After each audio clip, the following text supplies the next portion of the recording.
Innovation हो, employment हो, entrepreneurship हो, हर सेक्टर में महिलाओं के कदम बढ़ते जा रहे हैं। महिलाएं सिर्फ भागीदारी बढ़ा रही है ऐसा नहीं, महिलाएं नेतृत्व दे रही है।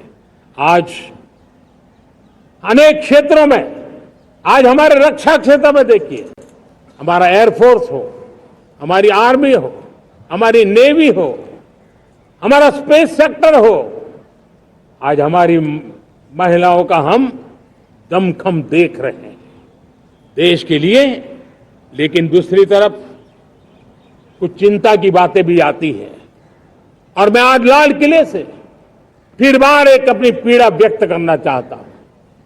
एक समाज के नाते हमें गंभीरता से सोचना होगा कि हमारी माताओं, बहनों, बेटियों के प्रति जो अत्याचार हो रहे हैं, उसके प्रति देश का आक्रोश है, जन सामान्य का आक्रोश है। इस आक्रोश को मैं महसूस कर रहा हूं। इसको देश को, समाज को, हमारी राज्य सरकारों को गंभीरता से लेना होगा। महिलाओं के विरुद्ध अपराधों की जल्द से जल्द जांच हो, राक्षसी कृत्य करने वालों को जल्द से जल्द कड़ी सजा हो, वो समाज में विश्वास पैदा करने के लिए जरूरी है।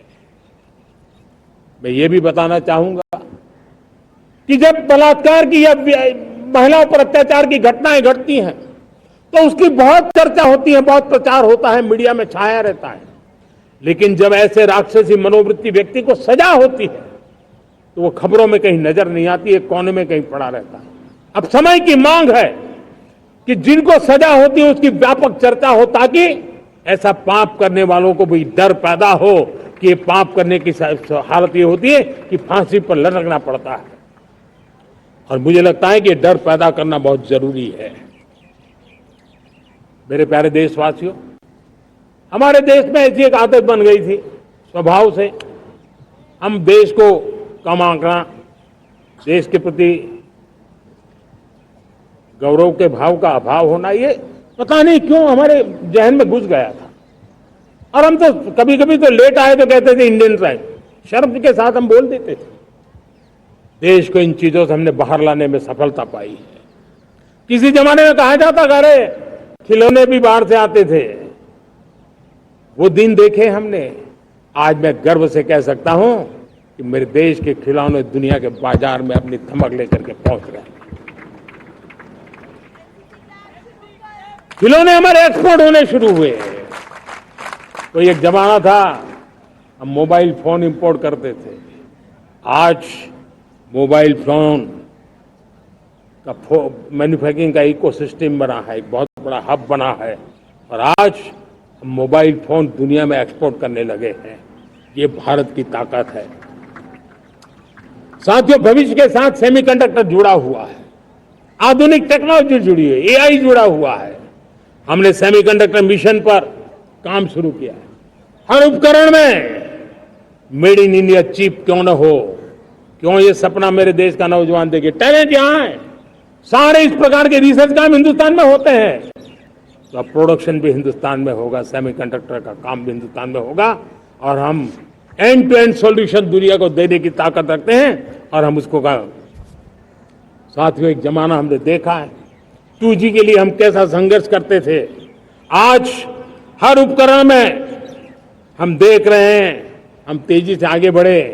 और 5G जिस तेजी से पूरे देश में रोल आउट हुआ, हिंदुस्तान के करीब करीब सभी क्षेत्रों में 5G पहुंच गया, वो विश्व में तेज गति से 5G पहुंचाने में हम आगे रहे। और देश साथियों, मैंने कहा हम रुकने वाले नहीं है। 5G पे रुक जाना हमें मंजूर नहीं है। हम 6G पर अभी से मिशन मोड में काम कर रहे हैं, और विश्व में हम उसमें भी अपनी धमक जमाएंगे, ये मैं विश्वास से कहता हूं। मेरे प्यारे साथियों, डिफेंस सेक्टर हमारी आदत हो गई थी। डिफेंस बजट कितना ही क्यों न हो, लेकिन कभी कोई सोचता नहीं था कि डिफेंस बजट बढ़ा तो जाता कहां है। डिफेंस बजट विदेशों से खरीदी में चला जाता था। अब हम चाहते हैं हम आत्मनिर्भर बने, और मैं हमारी डिफेंस फोर्सेस का हृदय से धन्यवाद करता हूं। उन्होंने हजारों ऐसी चीजें लिस्ट कर दी है। उन्होंने तय किया है कि हम विदेश से नहीं लाएंगे। राष्ट्र के लिए जीना क्या कहते हैं, ये हमारे सेना के जवानों ने दिखाया है, और उसके कारण डिफेंस के सेक्टर में हम आत्मनिर्भर होते चले जा रहे हैं। आज डिफेंस मैन्युफैक्चरिंग में भारत की पहचान बनी है, और मैं आज खुशी से कह सकता हूं कि जो देश कभी डिफेंस की हर छोटी मोटी चीज बाहर से लाता था, आज धीरे धीरे दुनिया के कई देशों में हम जो डिफेंस के इक्विपमेंट मैन्युफैक्चर कर रहे हैं वो हम एक्सपोर्ट करने लगे हैं। दुनिया में डिफेंस हब, मैन्युफैक्चरिंग हब के रूप में हम धीरे धीरे उभर रहे हैं। हम मैन्युफैक्चरिंग क्षेत्र को बढ़ावा देना चाहते हैं क्योंकि रोजगार के लिए सर्वाधिक आवश्यक है। आज पीएलआई स्कीम को बहुत बड़ी सफलता मिली है। एफडीआई रिफॉर्म्स, उसने भी हमें बहुत बड़ी ताकत दी है। एमएसएमईज को बहुत बड़ा बल मिला है, नई व्यवस्थाएं विकसित हुई है, और उसके कारण हमारा मैन्युफैक्चरिंग सेक्टर, हम दुनिया का एक मैन्युफैक्चरिंग हब बने। जिस देश के पास इतनी नौजवान शक्ति हो, जिस देश के अंदर ये सामर्थ्य हो, हम मैन्युफैक्चरिंग की दुनिया में भी इंडस्ट्री 4.0 में हम बहुत बड़ी ताकत के साथ आगे जाना चाहते हैं, और इसके लिए आवश्यक स्किल डेवलपमेंट, उस पर भी हमने बल दिया है। और स्किल डेवलपमेंट में भी हमने नए मॉडल तय किए हैं। हमने जन भागीदारी को जोड़ा है ताकि तुरंत रिक्वायरमेंट के अनुसार स्किल डेवलपमेंट हम कर सके। और मुझे विश्वास है, मैं लाल किले की प्राचीर से कह रहा हूं, वो दिन दूर नहीं होगा जो भारत इंडस्ट्रियल मैन्युफैक्चरिंग का हब होगा, दुनिया उसकी तरफ देखती होगी। आज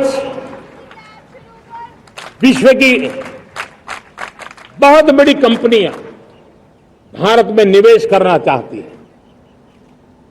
ये चुनाव के बाद मैंने देखा, मेरे तीसरे कार्यकाल में जितने लोग मुझसे मिलने के लिए मांग कर रहे हैं वो ज्यादातर निवेशक लोग हैं, विश्व भर के निवेशक हैं। वो आना चाहते हैं, भारत में निवेश करना चाहते हैं। ये एक बहुत बड़ा गोल्डन अपॉर्चुनिटी है। मैं राज्य सरकारों से आग्रह करता हूं कि आप निवेशकों को आकर्षित करने के लिए स्पष्ट नीति निर्धारित कीजिए, गुड गवर्नेंस का आश्वासन दीजिए, लॉ एंड ऑर्डर सिचुएशन के लिए उनको भरोसा दीजिए। हर राज्य एक तंत्र स्पर्धा में आगे आए। राज्य राज्य के बीच निवेशकों को खींचने के लिए स्पर्धा होनी चाहिए, निवेशकों के लिए, ताकि उनके राज्य में निवेशक आएंगे, उनके राज्य के नौजवानों को स्थानीय रूप से अवसर मिलेगा, रोजगार का अवसर मिलेगा। नीतियों में परिवर्तन लाना चाहिए तो ग्लोबल रिक्वायरमेंट के अनुसार नीतियों को राज्यों ने परिवर्तित करना चाहिए। लैंड की आवश्यकता है तो राज्यों ने लैंड बैंक बनानी चाहिए। गुड गवर्नेंस सिंगल पॉइंट पर काम करने के लिए राज्य जितने प्रोएक्टिव होंगे, जितने ज्यादा प्रयास करेंगे, जो निवेशक आ रहे हैं वो कभी भी वापस नहीं जाएंगे। सिर्फ भारत सरकार से काम ये होता नहीं है, राज्य सरकारों की बहुत बड़ी आवश्यकता होती है, क्योंकि जो भी प्रोजेक्ट लगने वाला है उस राज्य में लगने वाला है, उसको हर राज्य के साथ रोजमर्रा का काम पड़ता है।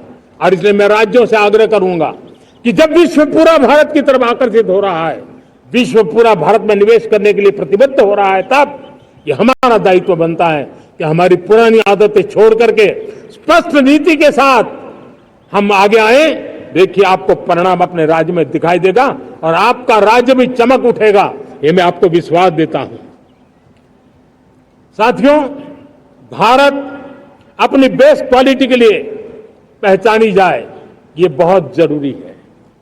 अब विश्व के लिए हमें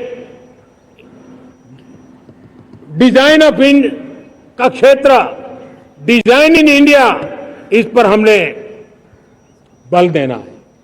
हमें कोशिश करनी है अब इंडियन स्टैंडर्ड इंटरनेशनल स्टैंडर्ड बनने चाहिए। इंडियन स्टैंडर्ड इंटरनेशनल स्टैंडर्ड बनेंगे तब हमारी हर चीज को सहजता से मोहर लग जाएगी, और ये हमारे प्रोडक्शन की क्वालिटी पर निर्भर करेगा, हमारी सेवा की क्वालिटी पर निर्भर करेगा, हमारे अप्रोच की क्वालिटी पर निर्भर करेगा। और इसलिए हमें क्वालिटी पर बल देकर के आगे बढ़ना है। हमारे पास टैलेंट है, डिजाइन के क्षेत्र में हम दुनिया को बहुत कुछ नया दे सकते हैं। डिजाइन इन इंडिया, इस आह्वान को लेकर के हमें अब आगे चलना है।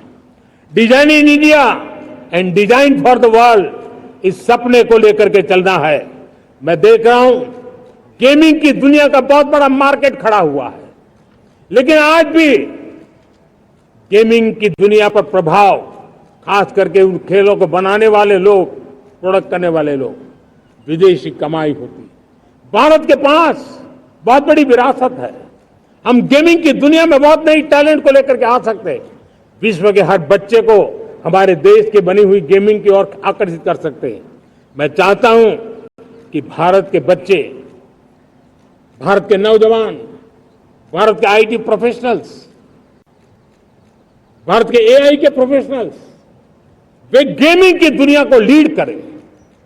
खेलने में नहीं, गेमिंग की दुनिया में हमारे प्रोडक्ट पूरे विश्व में पहुंचने चाहिए और पूरी दुनिया में हमारे एनिमेटर्स काम कर सकते हैं। एनिमेशन की दुनिया में हम अपनी दाग जमा सकते हैं। हम उस दिशा में काम करें।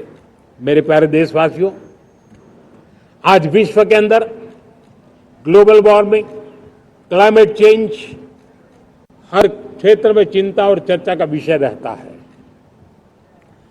भारत ने उस दिशा में काफी कदम उठाए हैं। हम विश्व को आश्वस्त करते रहे हैं और शब्दों से नहीं, अपने कार्यों से, प्राप्त परिणामों से हमने विश्व को आश्वस्त भी किया है और विश्व को आश्चर्यचकित भी किया है।